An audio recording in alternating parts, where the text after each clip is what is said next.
Okay जी, बिस्मिल्लाहिर्रहमानिर्रहीम। My dear students, आज हम डिस्कस कर रहे हैं नॉन पूल टी टेस्ट। ठीक है जी। और नॉन पूल टी टेस्ट जो है ये हम यूज़ करते हैं स्टैंडर्ड डेविएशन जब इक्वल नॉट इक्वल अज्यूम करें हम। ठीक है ना। whenever we assume the standard deviation of the population is not equal are not equal। ठीक है। तो we are dealing with the topic जो कि इन्फ्रेंस है फॉर टू पॉपुलेशन मीन्स, जिसको हम इंडिपेंडेंट सैम्पल टी टेस्ट भी कहते हैं। और इंडिपेंडेंट सैम्पल टी टेस्ट में लास्ट जो लेक्चर था वो मेरा किसके ऊपर था? पूल टी टेस्ट के ऊपर था, जिसमें हमारी अजम्पशन क्या थी कि when sigma 1 and sigma 2 both are equal. ठीक है, when population mean are equally assumed. और अब हम जो डिस्कस कर रहे हैं वो क्या है? When population mean are not equal. तो इंडिपेंडेंट सैंपल में दो टेस्ट है, एक पूल टेस्ट है और दूसरा नॉन पूल टी टेस्ट है। ठीक है। तो हाइपोथेसिस क्या है इसका नॉन पूल टी टेस्ट का? एच नॉट कि μ1 इज इक्वल टू μ2, यानी दो ग्रुप्स हैं और दोनों ग्रुप का जो एवरेज है वो क्या है? इक्वल है। ठीक है। तो इसका जो टेस्ट स्टैटिस्टिक्स है वो क्या यूज़ करेंगे हम? x1 bar minus x2 bar divided by square root of s1 square by n1 plus s2 square by n2। इसमें के x1 क्या रिप्रेजेंट कर रहा है? फर्स्ट सैंपल का एवरेज और x2 सेकेंड सैंपल का एवरेज। ठीक है। First sample that is taken from first population, second sample that is taken from second population. इसी तरह S1 स्क्वायर क्या रिप्रेजेंट कर रहा है? Variance of first sample.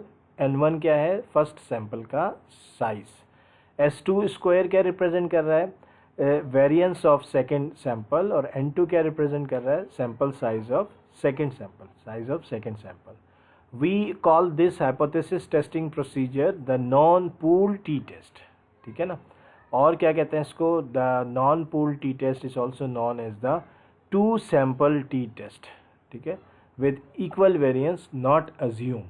ठीक है, the non pool two variable T test and the non pool independent sample T test, ये सारे इसके नाम है। SPSS में जब आप इस टेस्ट को रन करते हो ना, तो SPSS में इसका नाम क्या है? इंडिपेंडेंट सैंपल टी टेस्ट कहते हैं इसको। ठीक है। और इसके अलावा जो वो आप इसको नॉन पूल टी टेस्ट भी कह सकते हैं। नॉन पूल क्यों है? इसलिए कि वेरिएंसेस इक्वल नहीं है। जब वेरिएंसेस इक्वल अज्यूम करेंगे तो उसको क्या कहते हैं? पूल टी टेस्ट कहते हैं। अच्छा, इसकी ख़ास बात क्या है कि जनाब नॉन पूल में डिग्री ऑफ फ्रीडम का ये इतना बड़ा फार्मूला है। ये डेल्टा जो है ये डिनोट करता है कि इसको डिग्री ऑफ फ्रीडम को डेल्टा से भी डिनोट करते हैं। तो यहाँ पे ये जो इसका स्पेसिफिक फार्मूला है, इसलिए इसको डेल्टा नोटेशन से इसको यूज़ किया जाता है। और इसका फार्मूला क्या है? देखें, S1 square upon N1 plus S2 square upon N2, जो कि टी टेस्ट का डिनोमिनेटर है। यही चीज़ यहाँ पे है, S1 square upon N1 plus S2 square upon N2। इन दोनों को सम करके फिर इसका जो आंसर होगा उसका होल स्क्वायर करें। फिर इसको डिवाइड कीजिए आप किससे? S1 स्क्वायर अपॉन N1 के स्क्वायर और divide by N1 minus 1 plus S2 square upon N2 का होल स्क्वायर। फिर इसको डिवाइड करें N2 माइनस 1 से। फिर इन सबको इस न्यूमरेटर को इस डिनोमिनेटर से आप डिवाइड करा दें, you will get the degree of freedom. ठीक है जी। तो डिग्री ऑफ फ्रीडम के लिए आपको S1 स्क्वायर अपॉन N1 एक दफ़ा आप कैलकुलेट कर लें, S2 स्क्वायर अपॉन N2 ये कैलकुलेट कर लें तो अलग से, तो ये हमेशा आप यहाँ यूज़ कर सकते हैं। For example S1 square upon N1 को आप A ट्रीट कर दें और इसको B ट्रीट करें S2 स्क्वायर अपॉन N2 को, तो ये A यहाँ पर भी यूज़ हो रहा है, यहाँ पे B यूज़ हो रहा है, यहाँ पे A प्लस B का होल स्क्वायर यूज़ हो रहा है, यहाँ पे A square upon N1 minus 1 है plus B square upon N2 minus 1 है। तो आप सिंपली आप जो है वो जब भी इस क्वेश्चन को नॉन पूल टी टेस्ट को सॉल्व करें तो A और B अलग से सॉल्व कर लें और जस्ट प्लग इन करें फॉर्मूले में A और B। ठीक है ना। तो यहाँ पर क्या लगेगा? A plus B whole square, यहाँ पे A का स्क्वायर करें, उसको N-1 से N1 माइनस 1 से डिवाइड करें, प्लस B स्क्वायर करें, उसको N2 माइनस 1 से डिवाइड कर लें। तो ये डिग्री ऑफ फ्रीडम कैलकुलेट करने का सिंपल तरीका ये है और याद भी हो जाएगा, फॉर्मूला याद करना भी आपके लिए आसान है। बहरहाल ओपन बुक एग्ज़ाम होगा तो इसमें जो ना वो आपके सामने फार्मूले सारे ओपन होंगे। अच्छा, दूसरा हाइपोथेसिस टेस्टिंग करने के बाद आपको कॉन्फिडेंस इंटरवल का भी टॉपिक इसमें साथ साथ हम बता रहे हैं। तो फॉर एग्जांपल इस केस में नॉन पूल टी टेस्ट का जो क्वेश्चन, इसमें अगर कॉन्फिडेंस इंटरवल एस्टिमेट करना हो तो इसका फार्मूला ये है, x1 bar minus x2 bar plus minus T alpha by 2 multiply by square root of s1 square upon n1 plus s2 square upon n2। ठीक है जी, ये इंटरवल एस्टिमेशन का जो तरीका होता है, यानी कि estimate plus minus z score या t score multiply by standard error. तो ये स्टैंडर्ड एरर का फार्मूला है और ये एस्टीमेट है जो कि डिफरेंस ऑफ टू मीन है, इसलिए x1 बार माइनस x2 बार यूज़ किया गया है। और प्लस रिप्रेजेंट कर रहा है अपर लिमिट को, माइनस रिप्रेजेंट कर रहा है लोअर लिमिट को। इसका मतलब है एस्टीमेट में से, यानी x1 बार माइनस x2 बार में से अगर आप माइनस करेंगे T score multiply by standard error, तो आपको मिल जाएगा कॉन्फिडेंस इंटरवल का लोअर लिमिट, और अपर लिमिट के लिए आपको क्या करना होगा, प्लस करना होगा। ठीक है जी, तो ये जो है वो इस टॉपिक में या हाइपोथेसिस टेस्टिंग में अब जब भी जो भी हम टॉपिक डिस्कस करेंगे, तो हाइपोथेसिस के जो 6 स्टेप्स हैं उनमें से सिर्फ जो तब्दीली, जो चेंज आएगा वो किस में आएगा, टेस्ट स्टैटिस्टिक्स में चेंज आएगा। नॉन पूल टी टेस्ट है तो टेस्ट स्टैटिस्टिक्स ये यूज़ करेंगे हम, इसका ये डिग्री ऑफ फ्रीडम यूज़ करेंगे। पूल टी टेस्ट था तो उसमें हमने, आपको याद होगा, S1 स्क्वायर और S2 स्क्वायर के बजाय हमने SP यूज़ किया था, पूल्ड स्टैंडर्ड डेविएशन यूज़ किया था। उसका एक अलग फार्मूला हमने ऊपर डिस्कस किया है पूल्ड वेरिएंस का। ठीक है जी, तो अब हाइपोथेसिस टेस्ट का क्वेश्चन सॉल्व करते हैं। देखें, अब आपके पास जो क्वेश्चंस हैं उसमें पार्ट ए और बी है। पार्ट ए में हाइपोथेसिस टेस्ट है और पार्ट बी में कॉन्फिडेंस इंटरवल है। तो ये कॉन्फिडेंस इंटरवल का फार्मूला ये आपके सामने है, और हाइपोथेसिस टेस्ट के लिए टेस्ट स्टैटिस्टिक्स ऊपर दिया हुआ है। तो इसी तरह से क्वेश्चन सॉल्व होगा। तो लेट सपोज ये हम ये एक्सरसाइज को सॉल्व करते हैं। इसमें फॉर एग्ज़ाम्पल मैं ये क्वेश्चन सॉल्व करता हूँ आपके सामने।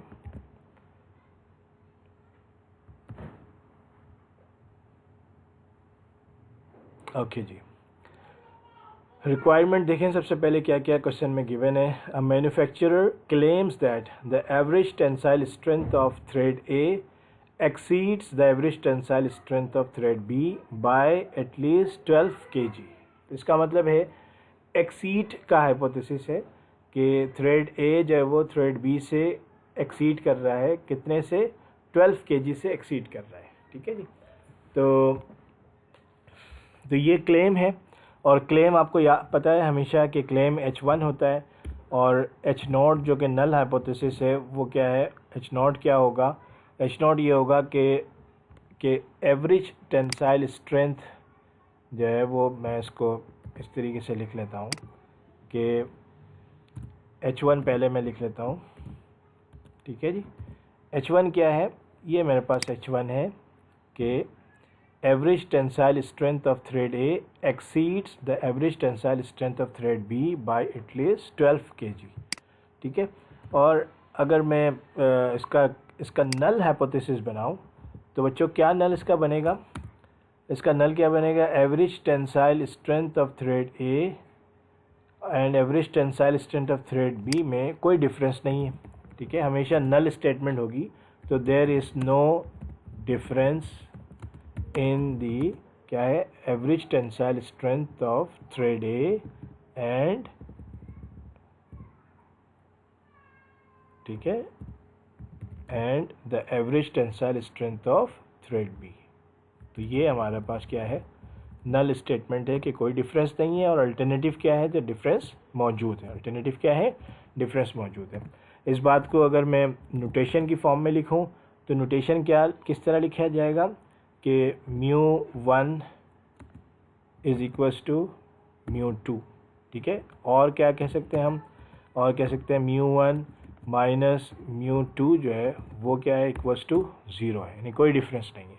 और H1 क्या बनेगा, H1 बनेगा μ1 जो है वो ग्रेटर है μ2 से, कितना ग्रेटर है, इनका डिफरेंस क्या दिया हुआ है, 12 किलोग्राम ग्रेटर है, यानी μ1 माइनस μ2 जो है वो क्या है, ग्रेटर है, कितने से, ग्रेटर देन इक्वल्स टू, कितने से, 12 किलोग्राम से। ठीक है जी, तो ग्रेटर देन इक्वल्स टू नहीं करें इसको, ग्रेटर देन 12 किलोग्राम। ठीक है जी, तो ग्रेटर देन 12 किलोग्राम।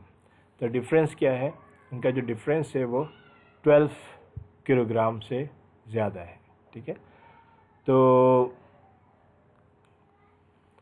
ये हमारे पास जो है वो हाइपोथेसिस बनेगी। ठीक है, अच्छा, इसमें 12 जो किलोग्राम हमने लिखा है, तो ये हाइपोथेसिस 12 किलोग्राम की है। तो इसका मतलब है कि एच नॉट में भी हम क्या लिखेंगे, एच नॉट ज़ीरो नहीं होगा, बल्कि हम क्या लिखेंगे कि देयर इज़ नो डिफरेंस के बजाय हमने क्या लिखना है, क्योंकि क्लेम क्या है, the average tensile strength exceeds the average tensile strength of B. A B से एक्सीड कर रहा है, किससे, बाय 12 kg से एक्सीड कर रहा है। तो हम यहाँ पे इसका H1 क्या बनाएंगे कि 12 kg से एक्सीड नहीं कर रहा। ठीक है ना, बल्कि नो डिफरेंस के बजाय क्या लिखेंगे कि, इसको सही कर लेते हैं पहले, कि ये हम क्या लिखेंगे, the average tensile strength of thread A, यहाँ एक्सीड लिखा है, इस एक्सीड को हमने क्या लिखना है, डज नॉट एक्सीड। ठीक है, ये वर्ड जो है वो बड़ा इंपॉर्टेंट है, क्योंकि इसी तरीके से हमने इसको फॉलो करना है। The average tensile strength of thread A, exceed के बजाय क्या होगा, does not exceed, does not exceed the average tensile strength thread B by at least 12 kg। तो व्हाट डज इट मीन कि एक्सीड नहीं कर रहा, तो हम क्या कह सकते हैं कि डिफरेंस जो है वो इक्वल है किसके, 12 kg के इक्वल है। एक्सीड नहीं कर रहा तो इसका मतलब डिफरेंस कितना है, डिफरेंस 12 kg है। ठीक है, तो हाइपोथेसिस स्टेटमेंट में हमेशा नल हाइपोथेसिस जो वो इक्वल टू के ऊपर बेस करेगा, अल्टरनेटिव जो वो ग्रेटर देन या लेस देन या नॉट इक्वल्स टू के ऊपर, ये आपको पता है।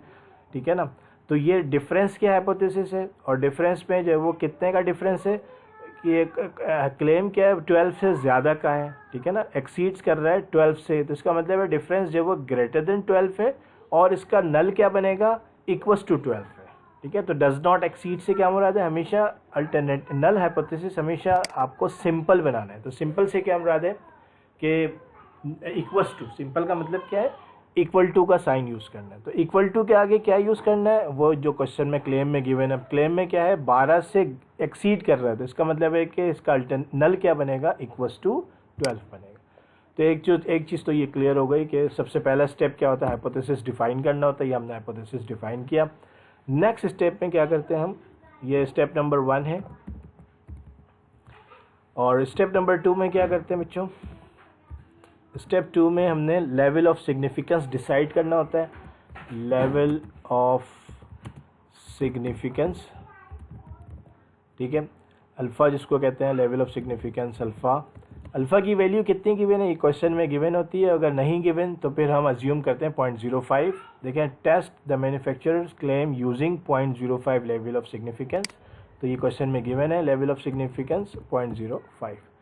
स्टेप नंबर 3 जो है, ये हर टेस्ट प्रोसीजर का डिफरेंट होगा। आपको क्वेश्चन को देखना पड़ेगा कि इसमें कौन सा टेस्ट प्रोसीजर यूज़ होगा। अब देखें इस क्वेश्चन को, इसमें दो पॉपुलेशन की बात हो रही है, एक tensile strength of B thread और एक थ्रेड ए, दो थ्रेड्स हैं, थ्रेड ए और थ्रेड बी की टेंसाइल स्ट्रेंथ की बात हो रही है। तो इसका मतलब है दो पॉपुलेशन की बात हो रही है, तो जो कि हमारा आज का टॉपिक है।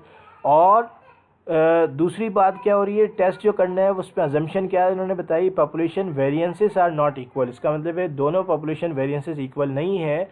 तो इसका मतलब है हमें जो टेस्ट लगाना है वो कौन से लगाना है, नॉन पूल टी टेस्ट। तो इस सेंस दोनों पॉपुलेशन मीन जो है वो इक्वल नहीं है, पॉपुलेशन स्टैंडर्ड डेविएशन या population variances are not equal. तो हमें क्या यूज़ करना है, नॉन पूल टी टेस्ट जो है वो हम यूज़ करेंगे। और नॉन पूल टी टेस्ट का स्टैटिस्टिक्स जो है वो क्या है, वो टेस्ट स्टैटिस्टिक्स हम यहाँ पे लिख देंगे। ठीक है जी, तो नॉन पूल टेस्ट स्टैटिस्टिक्स ही आपके पास है, t is equals to x1 bar और minus x2 bar upon s1 square upon n1 plus s2 square upon n2। ये आप यहाँ पे इसके जगह लिख दीजिए। ठीक है, टेस्ट स्टैटिस्टिक्स की जगह स्टेप नंबर 3 में हम टेस्ट स्टैटिस्टिक्स लिखते हैं। तो टेस्ट स्टैटिस्टिक्स जो है वो ये आप इसको, सॉरी कॉपी नहीं हुआ शायद, तो ये जनाब आप कॉपी कर लें इसको, और ये टेस्ट स्टैटिस्टिक्स हमने लिख दिया। ठीक है जी। नेक्स्ट स्टेप क्या है, इसके साथ आप चाहें तो डिग्री ऑफ फ्रीडम भी लिख लें साथ में, ये डिग्री ऑफ फ्रीडम इसका है। ठीक है, तो ये डिग्री ऑफ फ्रीडम भी कॉपी कर लें, और टेस्ट स्टैटिस्टिक्स के साथ ही डिग्री ऑफ फ्रीडम भी हम लिख देंगे। तो ये हमारे पास दोनों चीज़ें आ गई हैं, और इसके साथ साथ हम इसकी कंप्यूटेशन भी कर लेते हैं। यानी स्टेप नंबर 3 में हम टी क्या करते हैं, टी कैलकुलेटेड निकाल लेते हैं। तो टी कैलकुलेटेड के लिए हमें क्या क्या इन्फॉर्मेशन चाहिए, x1 बार चाहिए हमें, ठीक है ना, x1 बार की वैल्यू चाहिए, x2 बार की वैल्यू चाहिए, और क्या चाहिए हमें, s1 स्क्वायर चाहिए हमें, ठीक है, और क्या चाहिए हमें, s2 स्क्वायर की वैल्यू चाहिए, और क्या चाहिए हमें, n1 चाहिए, n1 की वैल्यू चाहिए, और क्या चाहिए हमें, n2 की वैल्यू चाहिए। ठीक है, तो ये क्वेश्चन में ये सारी इन्फॉर्मेशन गिवन है। देखें दोबारा से क्वेश्चन में देखें क्या क्या गिवन है। To test this claim 50 pieces of each type of thread were tested. तो इसका मतलब है n1 भी 50 है और n2 भी 50 है। तो सबसे पहले तो आप n1 n2 की जगह 50-50 कॉपी कर लें। n1 भी 50 है और n2 भी क्या है, 50 है। उसके बाद देखें क्या गिवन है। Type A thread had an average tensile strength of 86.7 kilogram with a standard deviation 6.28। इसका मतलब है ये क्या गिवन है, x1 बार गिवन है और S1 गिवन है। S1 स्टैंडर्ड डेविएशन है, S1 गिवन है 6.28। तो 6.28 और 86.7, 6.28 86.7, और यहाँ क्या लिखेंगे 6.28। इसका स्क्वायर लेना आपको, क्योंकि S1 स्क्वायर हम यहाँ पे दिख रहे हैं। तो x1 स्क्वायर के लिए इसका स्क्वायर ले लीजिए, 6.28 का क्या करें, 6.28 का स्क्वायर कर लीजिए। और इसी तरह फिर देखें ऊपर क्या दिया हुआ है, x2 bar. x2 bar means type B की बात हो रही है। टाइप बी हैड एवरेज कितना है, 77.8 और 5.61। स्टैंडर्ड डिवीजन क्या है, 5.61। तो 77.8 यहाँ पे लिख दीजिए, 77.8 और S1 स्क्वायर ये क्या दिया हुआ है, 5.61 का क्या करना है, हमें स्क्वायर करना है। 5.61 का स्क्वायर एक दफ़ा देख लें, दोबारा सही वैल्यू लिखिए, 5.61 77.8 77.8। तो ये सारी चीज़ें हो गई। इसका मतलब है पूरा डेटा आ गया। तो ये सारा डेटा आ गया है। अब आप इजीली जो है वो ये कैलकुलेट कर सकते हैं, x1 बार माइनस x2 बार और S1 स्क्वायर n1, ये सारी इन्फॉर्मेशन गिवन है। तो आप जो है वो इसको सॉल्व कर लीजिए। टी कैलकुलेट करने के लिए हमें ये सारी चीज़ें इन्फॉर्मेशन चाहिए। इन सारी इन्फॉर्मेशन को हम एक्सेल में ले जाते हैं और एक्सेल में ये सारी इन्फॉर्मेशन ले गए। अच्छा जी, तो टी कैलकुलेटेड के लिए हमें पहले तो चाहिए न्यूमरेटर। न्यूमरेटर में क्या है, x1 बार माइनस x2 बार। तो x1 बार माइनस x2 बार हो गया 86.7 माइनस 77.8। तो ये आ गया आपके पास टी कैलकुलेटेड का न्यूमरेटर। ठीक है जी, ये क्या है, न्यूमरेटर है। और डिनोमिनेटर देखें, फार्मूला डिनोमिनेटर का क्या है। डिनोमिनेटर में हमें चाहिए इसको मैंने कहा था इस पूरे को a कह दीजिए, इस पूरे को b कह दीजिए। तो पहले a हम कैलकुलेट कर लेते हैं, S1 स्क्वायर अपॉन n1। तो मैं पहले a कैलकुलेट कर लेता हूँ और उसके बाद फिर मैं b कैलकुलेट कर लेता हूँ। तो a का मतलब क्या है, S1 square upon n1। S1 क्या है, 6.28। 6.28 का स्क्वायर करेंगे हम और इसको डिवाइड करेंगे किससे, 50 से। तो ये मेरे पास आ गया a। और इसी तरह b के लिए क्या करेंगे, 5.61, इसका हम स्क्वायर करेंगे पहले और स्क्वायर करके जो भी आंसर आएगा उसको 50 से डिवाइड कर देंगे। ये मेरे पास b आ गया। तो बच्चों ये a है और ये b है, इन दोनों को डिनोमिनेटर के लिए क्या करना है, a प्लस b करेंगे, उसका स्क्वायर रूट लेना है तो डिनोमिनेटर आ जाएगा। तो डिनोमिनेटर के लिए डिनोमिनेटर के लिए क्या करना है बच्चों मुझे कि डिनोमिनेटर इज़ स्क्वायर रूट है किसका, a प्लस बी का, तो ये मेरे पास a आ गया और ये b आ गया और इसका स्क्वायर रूट ये मेरे पास आ गया डिनोमिनेटर। नाउ t कैलकुलेटेड के लिए क्या करना है मैंने, t कैलकुलेटेड जो है, t कैलकुलेटेड क्या है, न्यूमरेटर को डिनोमिनेटर से डिवाइड करा दो, न्यूमरेटर डिवाइड बाय डिनोमिनेटर, ये मेरे पास आ गया t कैलकुलेटेड। ठीक है जी, एक दफ़ा फिर देख लें।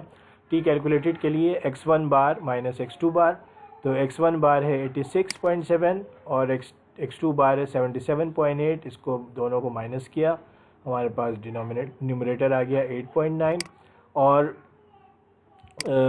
उसके बाद फिर हमने क्या करना है, फॉर्मूले में क्या है, s1 square upon n1, s1 हमारे पास था 6.28, इसका स्क्वायर किया तो ये 6.28 का हमने स्क्वायर किया है और उसको फिर डिवाइड किया किससे, 50 से, ये हमारे पास आ गया 0.778। और इसी तरह 5.61 है, 5.61 का हमने क्या किया, स्क्वायर किया तो ये s2 स्क्वायर आ गया, उसको डिवाइड किया 50 से, क्योंकि सैम्पल साइज़ 50 था तो ये 0.629 है। ये हमारे पास a की वैल्यू है, ये b की वैल्यू है, इन दोनों को हम सम करेंगे, उसके बाद इसका स्क्वायर रूट लेंगे तो ये हमारे पास आ जाएगा डिनोमिनेटर। और न्यूमरेटर जो कि 8.9 है, इसको जब डिवाइड करेंगे डिनोमिनेटर से 1.19 से, तो ये हमारे पास क्या आ गई, t कैलकुलेटेड की वैल्यू आ गई। तो t कैलकुलेटेड कितने आई, 7.47, तो आप सिंपली यहाँ पर लिख दीजिए t कैलकुलेटेड इक्वल्स टू कितना आया, 7.473। ठीक है जी, तो ये हमारे पास थर्ड स्टेप में t कैलकुलेटेड वैल्यू हम कैलकुलेट कर चुके हैं, दैट इज़ 7.473। अब स्टेप नंबर 4 क्या है, स्टेप नंबर 4 हमें इसकी क्रिटिकल रीजन या क्रिटिकल वैल्यूज़ हमें फाइंड करनी है। तो क्रिटिकल वैल्यू के लिए याद रखें कि अगर वन टेल्ड टेस्ट है तो क्रिटिकल वैल्यू वन टेल्ड होगी और टू टेल्ड है तो दो क्रिटिकल वैल्यूज़ होंगी।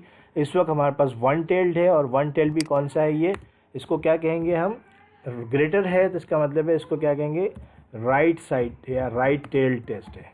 कौन सा टेस्ट है ये, राइट टेल्ड टेस्ट है, ग्रेटर है। अगर ये लेसर होता तो उसको क्या कहते हैं, लेफ्ट टेल्ड टेस्ट होता है, और अगर ये नॉट इक्वल टू होता तो उसको क्या कहते हैं हम, नॉट इक्वल टू होता तो टू टेल्ड टेस्ट कहते हैं। इस वक्त चूँकि ग्रेटर के ऊपर है अल्टरनेटिव, इसलिए राइट टेल्ड टेस्ट है। तो क्रिटिकल वैल्यू कहाँ बनेगी, राइट साइड पे बनेगी। तो राइट साइड का मतलब है कि हम रिजेक्ट करेंगे, रिजेक्ट H0 करेंगे कब, इफ़ t कैलकुलेटेड वैल्यू जो है वो क्या हो, ग्रेटर हो किससे, t टेबुलेटेड वैल्यू से। और t टेबुलेटेड वैल्यू हम यहाँ पे फाइंड कर लें। सबसे पहले तो t टेबुलेटेड का मतलब है t की वैल्यू हमें फाइंड करनी है विथ अल्फ़ा। अल्फ़ा जो है वो कितना गिवन है, alpha and comma degree of freedom, और t अल्फ़ा कितना गिवन है, अल्फ़ा की वैल्यू 0.05 है, और कॉमा डिग्री ऑफ फ्रीडम हम सबसे पहले फाइंड कर लेते हैं। तो डिग्री ऑफ फ्रीडम के लिए आप दोबारा से कैलकुलेशन करें। डिग्री ऑफ फ्रीडम, हम पहले डिग्री ऑफ फ्रीडम फाइंड कर लेते हैं। डिग्री ऑफ फ्रीडम के लिए देखें हमारे पास ये फार्मूला है, इस फार्मूले में a हम कैलकुलेट कर चुके हैं और ये b है, s2 स्क्वायर अपॉन n2, इसको हम b कह रहे हैं। तो सिंपली हम इस फार्मूले को किस तरह यूज़ करें कि पहले न्यूमरेटर निकाल लेते हैं। न्यूमरेटर के लिए क्या करना है हमें, a plus B whole square, ये a है प्लस b और इसका होल स्क्वायर है। तो दिस मीन्स के a हमारे पास है 0.78, सॉरी इसको पहले हम इक्वल टू, और a हमारे पास है दिस वैल्यू प्लस b की वैल्यू है 0.62, और इसको क्या करें हम, क्या करें स्क्वायर कर दें। तो ये मेरे पास क्या आ जाएगा, न्यूमरेटर आ गया, डिग्री ऑफ फ्रीडम का न्यूमरेटर आ गया। और इसी तरह डिनोमिनेटर के लिए क्या करें हम, डिनोमिनेटर के लिए हमने क्या करना है, a square divide by n1 minus 1 plus b square divide by n2 minus 1। तो a स्क्वायर यानी कि हमारे पास ये a की वैल्यू है, इसका हम स्क्वायर ले लेंगे और डिवाइड कराएंगे किससे, n1 माइनस 1 से। n1 मेरा 50 है तो 1 में से 1 माइनस किया तो ये क्या आया 49, और फिर इसको प्लस करेंगे किससे, b स्क्वायर, यानी ये b की वैल्यू है, इसका स्क्वायर ले लें और इसको डिवाइड करा दें किससे, b square divide by n2 minus 1। n2 भी हमारे पास 50 है तो इसका मतलब है 50 माइनस 1 दैट इज़ 49। तो ये हमारे पास डिनोमिनेटर आ गया। और डिग्री ऑफ फ्रीडम के लिए क्या करना है, न्यूमरेटर को डिवाइड करें आप डिनोमिनेटर से, तो ये डिग्री ऑफ फ्रीडम आ गया 96.77। तो डिग्री ऑफ फ्रीडम 96.77, इसको आप अप्रॉक्सीमेट कर लें। किससे अप्रॉक्सीमेट करें इसको आप, 96.77 यानी कि 97। डिग्री ऑफ फ्रीडम क्या है, 97 है। ठीक है, तो इसका मतलब है, अब आप इस स्टेप में लिख दें डिग्री ऑफ फ्रीडम कितनी है, 97 है। तो डिग्री ऑफ फ्रीडम की जगह क्या लिखते हैं, 97। और अब आप टी टेबल में जाएं, और टी टेबल में आपने 0.05 के ऊपर देखना है। तो टी टेबल, हम सबसे पहले टी टेबल में जाएंगे, और टी टेबल में किस में जाना है हमें, 0.05 में, और 0.05 में डिग्री ऑफ फ्रीडम क्या है, 97 है। अच्छा, अब 97 एग्जैक्टली 97 नहीं है, 95 मिल जाएगा और 100 मिलेगा। तो आप 95 भी ले सकते हैं और आप 100 भी ले सकते हैं, मामूली सा फ़र्क है। कितने वैल्यू के ऊपर देखना है, 0.05 पे। तो देखें 95 में कितना आ रहा है, 1.661, और 100 पे क्या आ रहा है, 1.660। आप मामूली सा डिफरेंस है, 1.661 हम चूज़ कर लेते हैं, 1.661। तो कैलकुलेटेड वैल्यू कितने हैं, 1.661। ठीक है जी। तो स्टेप नंबर 4 हो गया। स्टेप नंबर 4 में हमने टेबुलेटेड वैल्यू निकाल ली, दैट इज़ 1.661। 1.661। अब आपने डिसाइड करना है कि आपका हाइपोथेसिस एक्सेप्ट होगा या हाइपोथेसिस रिजेक्ट होगा। ठीक है जी। तो स्टेप नंबर 5 जो है, उसमें क्या करना है, आपने डिसीजन लेना है कि एक्सेप्ट या रिजेक्ट। जनाब, कैलकुलेटेड कितनी आ रही है, 7.473। ठीक है, और रिजेक्ट कब करना है, कैलकुलेटेड अगर ग्रेटर हो टेबुलेटेड से। तो कैलकुलेटेड कितनी है, 7 है, टेबुलेटेड कितनी है, 1 है। तो इसका मतलब है कैलकुलेटेड ग्रेटर है, इसका मतलब है H0 क्या होगा, रिजेक्ट होगा। तो आप क्या लिखें, since T cal is greater than 1.661, therefore क्या करें, therefore we reject H0 reject हो गया। और उसके बाद आप स्टेप नंबर 6 में इसकी आप कंक्लूजन चाहें तो लिख लें कि स्टेप 6 में क्या कंक्लूजन है, कि अब आप जो है वो ये लिखेंगे कि रिजेक्ट होने का मतलब क्या है, आपका H1 एक्सेप्ट हो गया। इसका मतलब है आप कंक्लूजन जो देंगे हमेशा वो H1 पे देंगे। तो H1 पे क्या कंक्लूजन है कि रिजेक्ट हो गया, हैंस क्या कहेंगे कि the average tensile strength of thread A exceed कर रही है किससे, average tensile strength of thread B से बाय एटलीस्ट 12 kg। ये बात दुरुस्त है, क्योंकि आपका H0 रिजेक्ट हो गया है। इसका मतलब है H1 एक्सेप्ट हुआ। तो H1 जो है उसको आप डायरेक्ट आप इसको इंटरप्रिटेशन में ले सकते हैं। तो हमेशा कंक्लूजन जो होगी वो क्वेश्चन से ही H0 या H1 इन दोनों को देखते हुए आपने जो ना वो जो भी रिजेक्ट हुआ है तो उसके अल्टरनेट जो होगा उसको आपने एक्सेप्ट करना है। तो उसकी जो इंटरप्रिटेशन आप लिखेंगे। ठीक है जी। तो ये जो है वो जो है आपका hypothesis test for non pool T test है। तो नॉन पूल टी टेस्ट के सारे स्टेप्स आपको समझ आ गए। तो इसी तरह के सारे क्वेश्चंस हैं। फॉर एग्जांपल ये सेकंड क्वेश्चन है, और इसमें भी क्या कह रहे हैं कि आपको ब्रांड ए और ब्रांड बी, दो ब्रांड्स दिए हुए हैं, उनका एवरेज गिवन है, स्टैंडर्ड डेविएशन गिवन है, और टेस्ट करना है किसको, two brand of tyre assume the population normally distributed with unequal. तो अनइक्वल वेरिएंस जैसे ही लिखा हुआ है तो इससे आपको पता चल जाएगा कि ये क्वेश्चन जो है वो नॉन पूल टी टेस्ट का क्वेश्चन है। ठीक है जी। तो नॉन पूल टी टेस्ट के क्वेश्चन में इसको अटेम्प्ट करने का क्या तरीका है कि आप जब वो हमेशा नॉन पूल टी टेस्ट के लिए आपको टेस्ट स्टैटिस्टिक्स, जो चेंज कहाँ पे होगा, टेस्ट स्टैटिस्टिक्स में चेंज होगा। नॉन पूल टी टेस्ट में डिग्री ऑफ फ्रीडम का एक बड़ा सा फार्मूला है, वो आपने यूज़ करना है। और याद रखें हमेशा जो है उसको उस फार्मूले को सिंपल करने के लिए ए और बी में कन्वर्ट कर दें ताकि आपके लिए आसानी हो।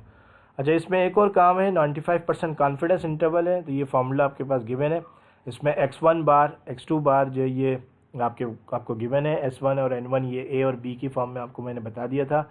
टी अल्फ़ा बाई 2 जो है ये आपको पहले बता दिया गया है कि टी अल्फ़ा बाई 2 की वैल्यू कैसे कैलकुलेट करते हैं। अब 95% है अगर, तो इसका मतलब है अल्फ़ा की वैल्यू 5% होगी, और अल्फ़ा बाई 2 जो होगी वो कितनी होगी, 0.025 होगी। तो आप 0.025 के ऊपर टी टेबल यूज़ करके वहाँ से आप जो वो टी की वैल्यू फाइंड कर सकते हैं, और टी की वैल्यू फाइंड करके उस पर जो है वो फिर आप क्या करें वो यहाँ पे पुट कर दीजिएगा और फिर इस क्वेश्चन को कॉन्फिडेंस इंटरवल को एक दफ़ा प्लस के साथ और एक दफ़ा माइनस के साथ, प्लस से अपर लिमिट आ जाएगी और माइनस से लोअर लिमिट आ जाएगी। ठीक है जी।